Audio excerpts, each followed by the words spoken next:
नमस्कार, प्रणाम, स्वागत बा आप सबके हमारे यूट्यूब चैनल दिव्या लोकगीत में। आज हम माता रानी के बहुत ही प्यारा सा भजन सुनाया जाता नहीं। अगर आप सबके अच्छा लगी तो हमारा चैनल के लाइक और सब्सक्राइब जरूर करें। कमेंट में जय माता जी जरूर लिखें। 12 से 3 बज गईली हमार मैया काहे ना अइली हो। 12 से 3 बज गईली हमार मैया काहे ना अइली हो। काहे ना अइली मैया काहे ना अइली, काहे ना अइली मैया काहे ना अइली। 12 से 3 बज गईली हमार मैया काहे ना अइली हो। 12 से 3 बज गईली हमार मैया काहे ना अइली हो।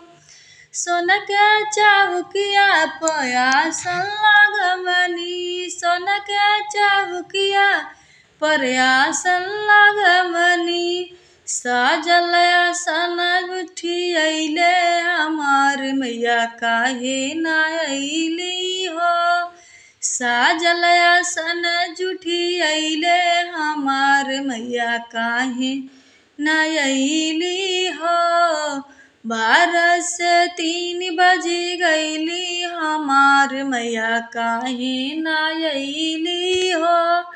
12 से 3 बज गईली हमार मैया काहे ना अइली हो। काहे ना अइली मैया काहे ना अइली, काहे ना अइली मैया काहे ना अइली। 12 से 3 बज गईली हमार मैया काहे ना अइली हो।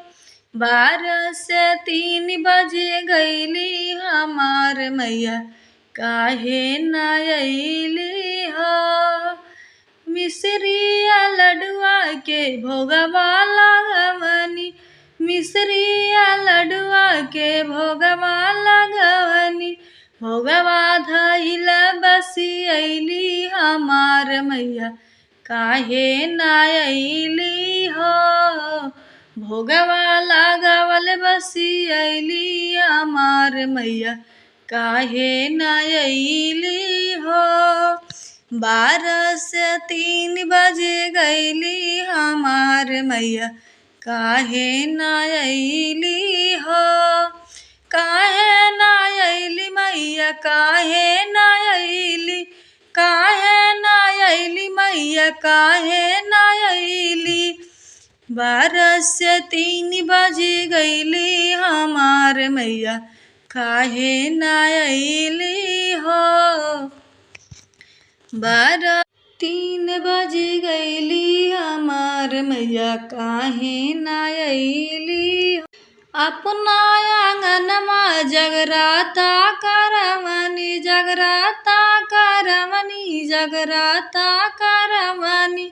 सुबह से शाम होई गईली हमार मैया काहे ना अइली हो। सुबह से शाम होई गईली हमार मैया काहे ना अइली हो। 12 से 3 बज गईली हमार मैया काहे ना अइली हो। 12 से 3 बज गईली हमार मैया काहे ना अइली हो। रहिया ताकत हमर नैना दुखैले, नैना दुखैले हो नैना दुखैले। 12 से 3 बज गईली हमार मैया काहे ना अइली हो। 12 से 3 बज गईली हमार मैया काहे ना अइली हो। काहे ना अइली मैया काहे ना अइली, काहे ना अइली मैया काहे ना अइली। 12 से 3 बज गईली हमार मैया काहे ना अइली हो।